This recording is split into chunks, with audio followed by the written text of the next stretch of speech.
María Zambrano, Persona y democracia, por Pilar Alberdi. Ser hombre es ser persona, y persona es una soledad dentro de una conciencia. María Zambrano. En este libro, Pura reflexión del quehacer del siglo XX, María Zambrano reclama la conciencia despierta de la historia, aquella que permite imprevistamente la revelación de la verdad para la masa de los hombres, es decir, para aquellos que habitualmente no tienen decisión y simplemente la padecen. En tiempos de crisis, esa conciencia, antes demorada, desatendida, dice ella, se interpone, se hace presente. Si bien, en épocas normales, el devenir de los días es seguro y hasta previsible, es sólo cuando surge de repente lo imprevisto, una guerra, una revolución, un desastre natural, otro tipo de amenaza. Cuando el hombre se ve interpelado, y para desgracia suya, la mayoría no tiene respuestas, y si llegase a tenerlas, no pasarían generalmente de una queja del estilo de «esto no lo vi venir», «¿cómo puede ser?», pura interjección florida, vacía de sentido, o al menos de un sentido que se exprese más allá de la palabra y la búsqueda de culpables.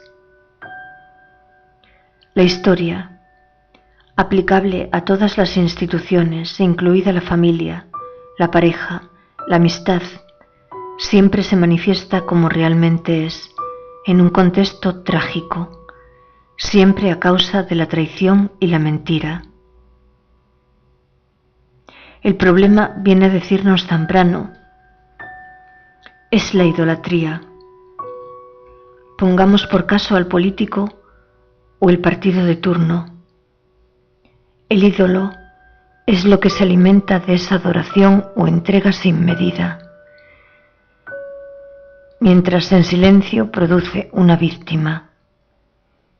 Cuando el ídolo cae, no queda nada. Bueno, sí, la esfinge, la copia, la estructura de lo que fue esa idealización y ahora su vacío. De este modo, toda persona convertida en ídolo defrauda, toda institución también. Correcto. Toda persona, patria, sociedad, supremacismo étnico defrauda. El ideal convertido en ídolo acaba siempre destruido. Su máxima glorificación, es decir, su soberbia, anticipa su caída, o como referían los griegos, a toda ibris, desmesura, le llega su némesis, castigo. Apunta Zambrano: no hay palacio renacentista, ni castillo medieval, que no tenga la prisión bajo los salones, y muchas veces el propio palacio o castillo enteramente lo es. Sobran ejemplos en la historia, el ideal y sus sombras. Cuando el ídolo finalmente cae, pues este era su inevitable final, es sacrificado, se torna víctima el victimario. Solo entonces, cuando su debilidad, revestida de soberbia, es mayor, se anuncia la igualdad con la víctima. Añadiría yo, hasta la aparición de un nuevo ídolo, ya sea que estuviera presente o sea de futura gestación, y una nueva víctima propicia. Nuestra historia y nuestra vida está repleta de estos casos. La historia trágica, explica Zambrano, se mueve a través de personajes que son máscara. Pero cuanto más se torna máscara la persona, la institución convertida en ídolo, antes cae y ya no es capaz de sostener su función. Las personas necesitan un proyecto estable para avanzar e ir confiados hacia el futuro. Hoy se habla así de los años posteriores a la Segunda Guerra Mundial. Años de democracia perturbados por el neoliberalismo triunfante y globalista, y el capital cada vez en menos manos. Pero hay un peligro, el deseo, siempre vigente, de absolutismo que subyace en las nuevas propuestas. Lo podemos apreciar en palabras que ya no se sabe bien qué significan, pero que se continúan utilizando como progreso. ¿Qué significó en el siglo XIX? ¿Un avance a partir de la tecnología? ¿Qué significa hoy? ¿Una prevención contra una tecnología utilizada para devaluar al hombre y tenerle controlado? Hay que luchar y mucho contra los ídolos. Las religiones monoteístas lo hicieron. A veces lo olvidamos, pero su fuerza nace precisamente de ese fundamento. Así tenemos a Yahvé, el que es, y a Mahoma, derribando las estatuillas de dioses varios frente a un único Dios, para el que no será necesaria una representación idolátrica, o a Jesucristo, entrando en el templo para recordar a los que allí estaban que el templo no es un mercado, o en el caso de las creencias orientales a Buda, renegando de algunas de las prácticas de los brahmanes. En apenas un par de páginas de este libro, María Zambrano se pregunta cómo utilizan el pueblo y la masa el lenguaje en un tiempo, el siglo XX, en el que todavía tenía vigencia la palabra pueblo, hoy prácticamente en desuso. Evidentemente, la diferencia entre ambos lenguajes resulta abismal y se rige por directrices diferentes. Veamos. El lenguaje del pueblo tiende a la objetividad, es indirecto, se apoya en verbos, pertenece a una población concreta y está basado en un legado cultural. No solo recoge la sabiduría de las sentencias, proverbios, aforismos, sino esa intuición, ese conocimiento y esa clase de respeto con una base moral firme. Está cargado de alusiones, de sugestiones y de silencios.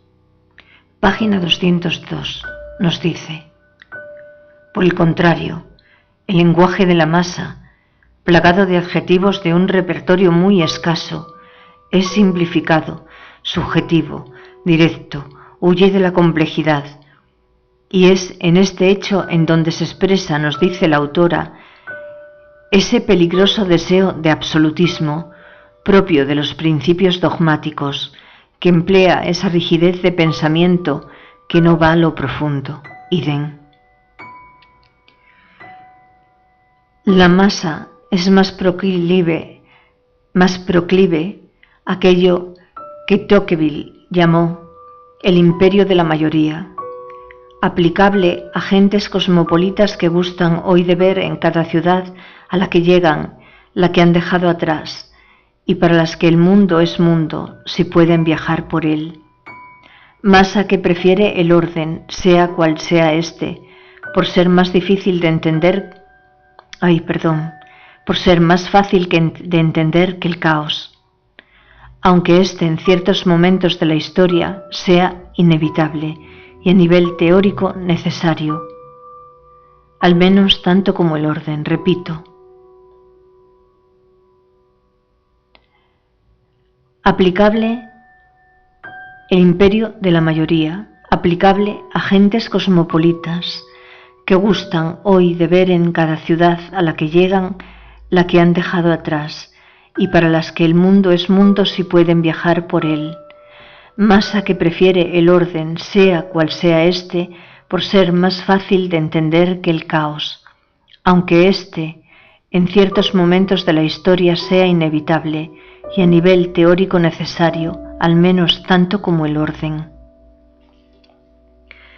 Pero la verdadera democracia no pasa por ahí. No pasa por personas cuya aspiración máxima es hacer un turismo low cost y subir las fotos a sus redes sociales sin haberse aprovisionado de un bagaje cultural.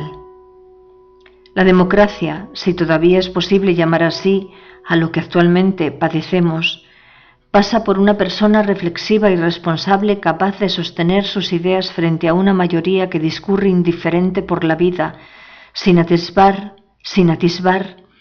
las razones últimas de cuanto ocurre. Se diría que para el hombre solo son visibles ciertas realidades. Más aún, solo es visible la realidad en tanto que tal, después de haberla padecido largamente, y como en sueños, en una especie de pesadilla. Es decir, cuando ya no queda otro remedio que apreciarla. Ver la realidad como realidad es siempre un despertar a ella, y sucede en un instante. Página 30. ¿Y cómo es ese instante? Ella también lo dice. Es el instante de la perplejidad que antecede a la conciencia y la obliga a nacer. Y el de la confusión, ya que nada azora tanto como encontrarse consigo mismo. Idem. Como vemos, pura tragedia griega en su máximo esplendor. Historias donde él o la protagonista, como Edipo, actúa sin saber las consecuencias verdaderas que tendrán sus actos, no solo para él, sino para los demás. Porque nuestra responsabilidad, y esto hay que recordarlo siempre, nunca es solo personal, atañe a las vidas de los demás. Consciente de esto, la filósofa nos alerta. Una de las debilidades del hombre europeo de finales y principios de siglo ha sido el no creer en el absurdo, en el horror, en el crimen gratuito, en lo diabólico. El haber olvidado que ciertas cosas, ciertos horrores, habían sucedido ante nosotros hacía no tanto tiempo, y el no haber sospechado que podían suceder de nuevo bajo otra máscara, y por otros motivos, pues de ciertos horrores lo importante es que ocurran, que el hombre, y el hombre civilizado, haya sido capaz de cometerlos. Los motivos se inventan. Página 105. A mucha gente le ocurre eso de no creer en el absurdo, en el horror, en el crimen gratuito, en lo diabólico. ¿Cuánto deberían hacernos reflexionar esas palabras sobre la maldad del hombre y sus consecuencias? Referencias: Zambrano, María, Persona y Democracia, Alianza, Madrid, 2019.